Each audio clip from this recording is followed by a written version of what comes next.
Hey everybody, I'm Ted Kendrick, and today I'm going to talk about Justice Society World War II, the latest installment of the DC animated original movie line. It's available anywhere you watch digital movies, so if you want to approach it blind, I recommend going ahead and giving this video a like, save it for later, go watch the movie, and come back when you're ready and you can hear my take on the film. But if you don't mind the occasional spoiler, we can go right ahead, because there's going to be a few. Just fair warning. This movie, they're using this new house animation style that they established in Superman Man of Tomorrow. It's pretty cool. I like it. It's warmed up to me a lot here on this Justice Society World War II movie. I don't know how I felt about it before, but I'm growing to like it. And I suppose, you know, we'll just have to wait and see how it keeps going. For now, I think it really worked for this film. This film was written by Jeff Warnester. No, it wasn't. This film was directed by Jeff Warnester and written by Jeremy Adams and Megan Fitzmartin. Butch Lukic, who worked on Batman the Animated Series, served as the supervising producer, and Jim Krieg and Kimberly Moreau were producers as well. So some of those names no doubt sound familiar to you if you've watched some of the movies in this line before. It was in very capable hands, and I think a very original movie too. I'll get more into the plot here in a second after I talk about the cast. Matt Bomer is the main character here. He plays the Flash, Barry Allen. You'll know Bomer's work as Negative Man in the live-action Doom Patrol series. The film starts with Barry Allen and Iris West out on a picnic, and she's very much trying to get him to slow down, be present for her in the face of his full-time job as the Flash. When they're in Metropolis, an explosion draws the Flash out to help Superman on a case. A fluke accident erupts the Speed Force and draws the Flash back to World War II. So that's kind of the inciting incident for how the Flash gets there. From the start of the film, it cements the fact that this takes place in the same continuity as Superman Man of Tomorrow. It's very clear that DC is building a new animated universe. Now, it can be a little confusing because we have terms, especially here in the Watchtower Database, for the DC animated universe. And for us, the DCAU is the 1992 Batman the Animated Series through Superman, Batman Beyond, Static Shock, Justice League, all the other stuff. We've dubbed the DC animated movie universe, or DCAMU, the line of films that started with Justice League War and ended with Justice League Dark Apocalypse War. Some people call that the Tuckerverse, named after James Tucker. So this is starting something else. We don't have a fancy name for it yet. Let us know down in the comments if you've got something that comes to mind. The second installment in this universe, it leaves a lot of possibility for where things could go. I think it was great. I really enjoyed the movie. Was it perfect? Nah, maybe not. I do think it was probably geared a little bit more towards a younger audience who might, this film might actually be their way into understanding more about DC's history, especially when it comes to the Golden Age characters. Let's dive into that. The JSA, the Justice Society of America, were the main featured characters of this film. They were in the main title. It wasn't the Flash World War II. This is called Justice Society World War II. And the JSA was led by Wonder Woman. This was an interesting take on Wonder Woman, actually the first time in any animated appearance where she was portrayed with more of a Greek-inspired accent. It will take more than the speed of Hermes to stop an Amazon. And that is all thanks to Sana Katic, who voiced Wonder Woman in this iteration. I think it's really cool to get this different take on her. It's definitely like, it's reminiscent of Gal Gadot for sure, but it's definitely a unique thing that we've never heard before in animation. So I really appreciate that for sure. I think she did a wonderful, pun intended, wonderful job on the character. She was joined by Steve Trevor, who was Wonder Woman's boyfriend, very similar to his classic depiction, or even to the way that we saw him in the Justice League The Savage Time episode of the animated series, which I had to bring that up because there is no way around the comparisons between that episode and this animated movie. It's not totally identical in plot, like it's actually pretty different. It has like an entirely different cast of characters. Steve Trevor is still a pilot with the United States Air Force. I think he's with the Air Force. Maybe he's acting on his own. Steve Trevor was voiced by Chris Diamantopoulos, and he did this really good like trans-American style accent. Like it was very classic 1940s that you would have come to expect for a character like that. There was a really funny exchange between him and Barry Allen where Barry calls something cool and Steve says, "Cool. That's a nifty word." Very old-fashioned, but that's what we're here for. It's the Golden Age. Hawkman, as voiced by Ahmed Abtahi, actually was one of my favorites. I think he was maybe the standout character, for me anyway, from this movie. He was really different than what I was expecting. I was expecting like Hawkman to be more kind of gruff and like brutal as a character. He was actually really subdued. Like kind of like you could tell there's this weariness in his voice. Like he really had been reincarnated multiple times already and he was just tired of war. So I thought thought that depiction was really, really cool for Hawkman. It's not really something we've seen depicted in animation before. So I think Hawkman was one of my favorite parts of the whole thing. We've also got Black Canary, who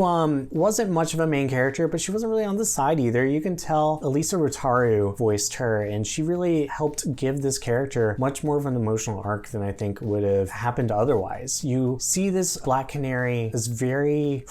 what's the word I'm looking for? She can tell early on that she's sacrificing everything to be there on the front lines. She's happy to do it, happy to fight for her country, but she knows it's sacrifice. So when Flash comes from the future and he doesn't recognize any of these heroes, it's upsetting to her in particular because it makes her think it might all be for nothing. You know, their sacrifice, what's it worth if nobody even remembers them? And so by the end of it, we see her like continue to fight anyway, despite what the future may bring. And that's really kind of the cohesive theme behind the whole film is what will the future bring? Nobody can know, so sort of do the best you can do in the present. You see that a lot in regards to love being talked about through the film. So there's, you know, Wonder Woman Steve Trevor's romance. Steve has a habit of asking her to marry him at least once a day, and she always says no, but you could tell it's because she's hoping to get past the war and maybe on the other side of it, they could have a happy life together. There's a few more members of the JSA. There's Our Man, as voiced by Matthew Mercer, and he actually is kind of relegated to more of a background character, to be honest.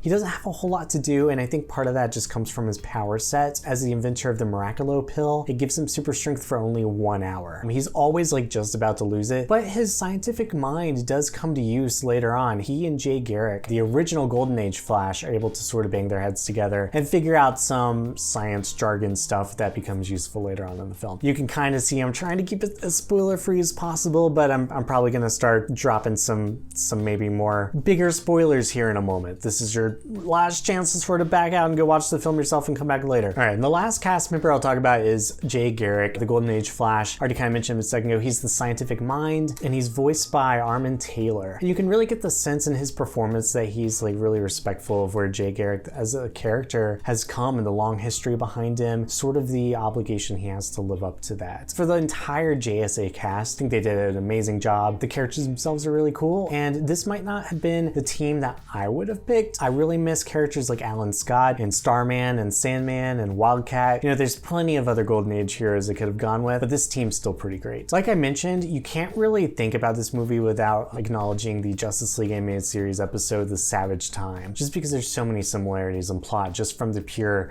conception of it. Heroes from the future go back to World War II. But it truly doesn't have like too much to do with that beyond just that simple premise. It actually reminded me a lot more of James Robinson's work writing for DC Comics. He's known for his run on Starman and a very popular JSA story called The Golden Age. So I was thinking a lot about his run on Starman because he really was one of the first people to modernize those Golden Age characters by bringing them into side stories that were part of Starman. We got to see takes on characters like Jay Garrick and Dr. Fate, for instance, that were written with just modern dialogue in mind. For the most part, this was a totally original story, but you could definitely like taste notes of previous stories like that, especially from James Robinson's catalog. Speaking of Dr. Fate, actually, he is a main character. Well, okay, he's not a main character, but he's in this as well. And he's wrapped up in this whole, there's actually a mythology, even in real world history, of the Nazis going after occult artifacts. And you see that in the beginning of the film in an opening newsreel. You see the Nazis are going after the Holy Grail and the Ark of the Covenant, which, you know, reminds me of like Indiana Jones and the Raiders of the Lost Ark. You see them going after the Spear of Longitis, which was a part of the DC animated universe. In Justice League Unlimited's I Am Legion episode, Gorilla Grodd had Luthor go acquire the Spear of Longitis. That has a long history in both like the occult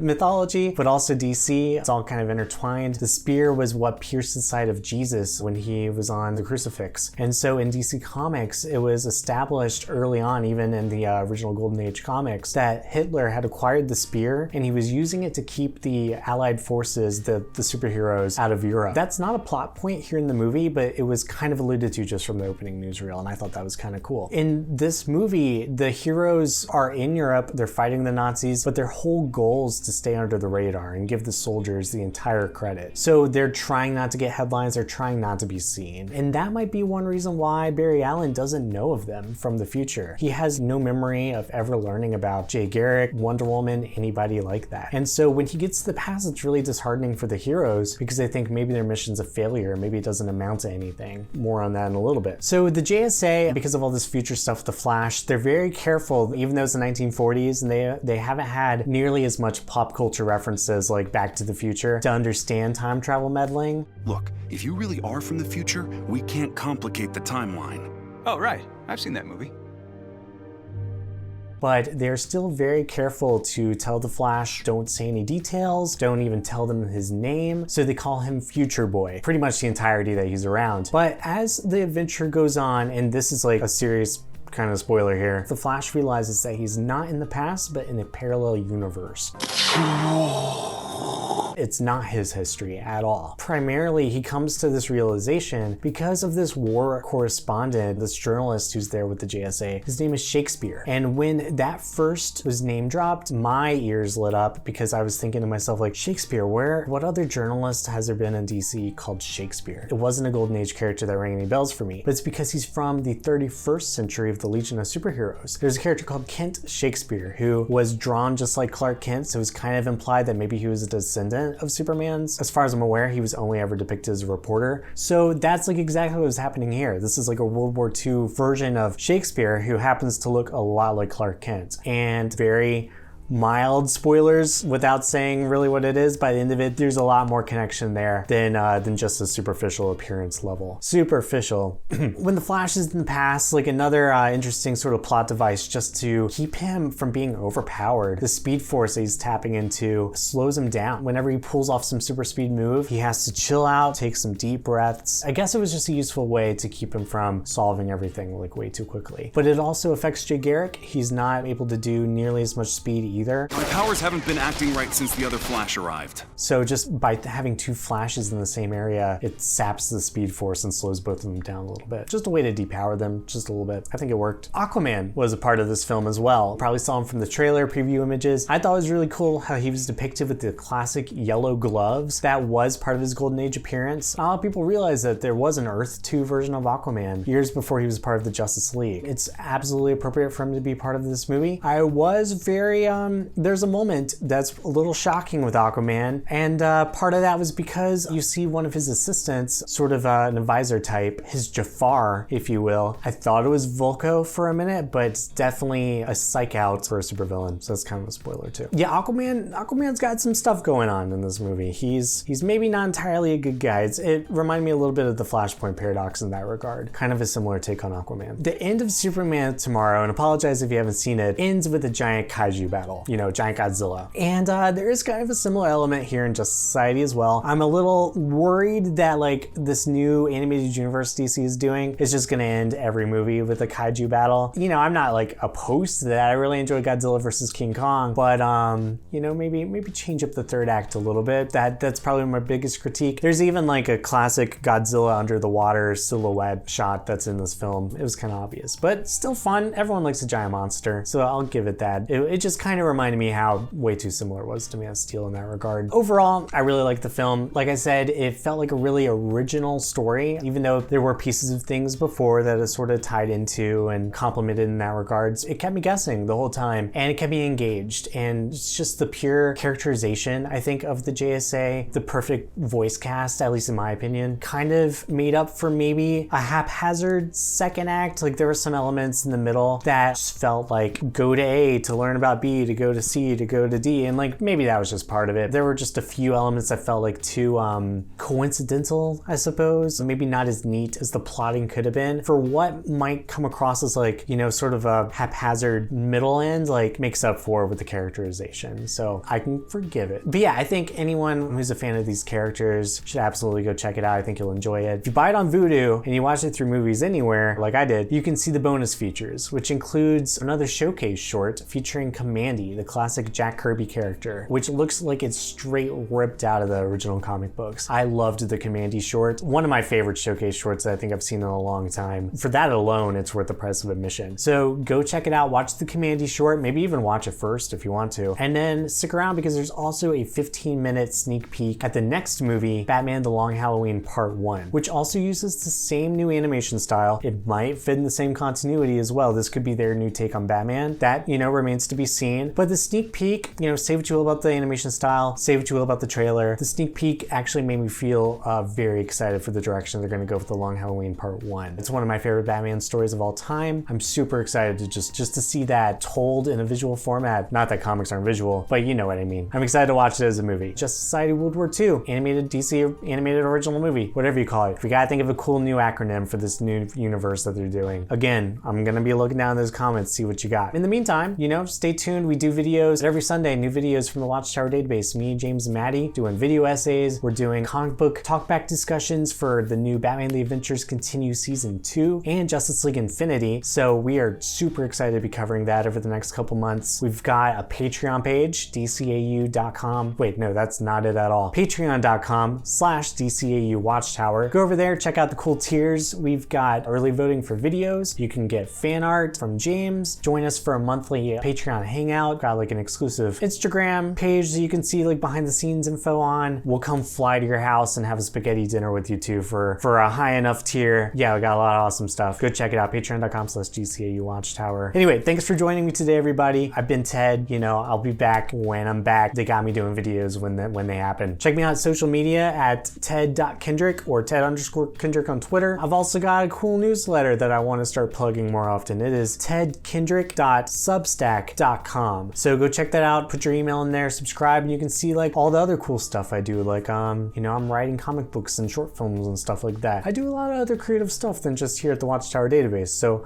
come along over there with me too, and keep up with me, you know, when I'm not just talking about superheroes, even though we love talking about superheroes. That's all I got. Check out Justice League World War II, available anywhere you watch digital movies, and I'll see you next time on wherever that may be. Bye. Did President Roosevelt send you? President Roosevelt? What? What's happening?